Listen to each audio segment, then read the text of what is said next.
America যে কোনো মুহূর্তে হয়তো ইরানের উপর আক্রমণ করে দিতে পারে। এই দেখেন ট্রাম্পের পোস্ট, সে লেখছে এখানে যে ইরানের মানুষজনের ফ্রিডম দরকার, স্বাধীনতা দরকার। জাস্ট চিন্তা করেন কতটুক জালিম হইলে তার চোখ যায় না গাজাতে, তার চোখ যায় না লিবিয়াতে, তার চোখ যায় না লেবাননে। এইসব নাটক কিন্তু সবাই বুঝেন। এখন সময় চুপ থাকেন না ভাই, কারণ কি জানেন, এই যে আপনি চুপ আছেন না, এই যে এটা যখন আপনার উপর আইসা পড়বো তখন সেম অন্য মানুষরাও আপনার মতো চায় চায় শুধু দেখবার, কিছুই করবো না। এটা মনে রাখেন। ইরান বাহিনীর দিক দিয়ে ওরা খামিনিরে নামানোর চেষ্টা করছিল, কিন্তু বাহিনীর মধ্যে ওদের কোনো দালাল নাই, কোনো এদের নাই, সেজন্য পারে নাই। এরপরে চেষ্টা করছে ডলারের মান কমায় দিয়ে ওদেরকে চাপে ফেলতে, তো সেটা পারছে।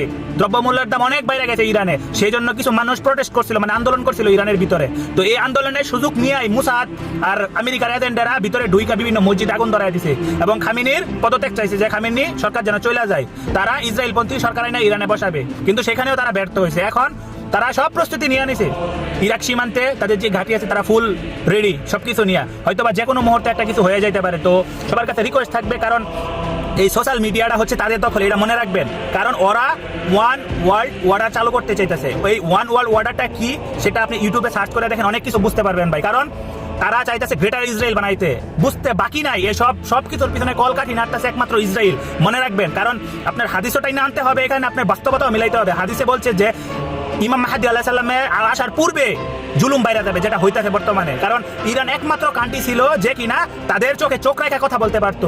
আজকে তারা জানে ইরানটা শেষ করে দিলে তারা তাদের চোখে চোখ রেখে কথা বলার মতো কেউ থাকবে না। তো তারা পরিকল্পিতভাবে সবকিছু আগাইতেছে। শুধু জাস্ট এইটুকুই আপনাদের কাছে রিকোয়েস্ট, আপনারা চুপ থাকেন না, যতটুকু পারেন ইরানকে সাপোর্ট করেন। শিয়া বুঝি না, সুন্নি বুঝি না, কিচ্ছু বুঝি না, কারণ দিন শেষে আপনি মুসলমান, এইটুকু চিন্তা করবেন। কারণ সোশ্যাল মিডিয়া ভাই ওদের দখলে, বিশ্বাস করবেন কিনা জানি না, এই পোস্ট রিচ হবে না, সোজা আলাপ, কেউ এই পোস্ট রিচ করবে না। কারণ কি জানেন, যে এখানে কথা আসছে ইরানের, তাদের বিপক্ষে কথা রিচ হবে না, এমনকি হয়তো বা পোস্ট ডিলিট হয়ে যেতে পারে, আল্লাহু আলাম। খালাস, শুধু জাস্ট এইটুকুই বলবো পরিশেষে, যে ইরানের জন্য সবাই দোয়া করবেন, প্রে ফর ইরান, যেন আল্লাহ গায়েবী শক্তি দিয়ে ইরানকে সাহায্য করেন।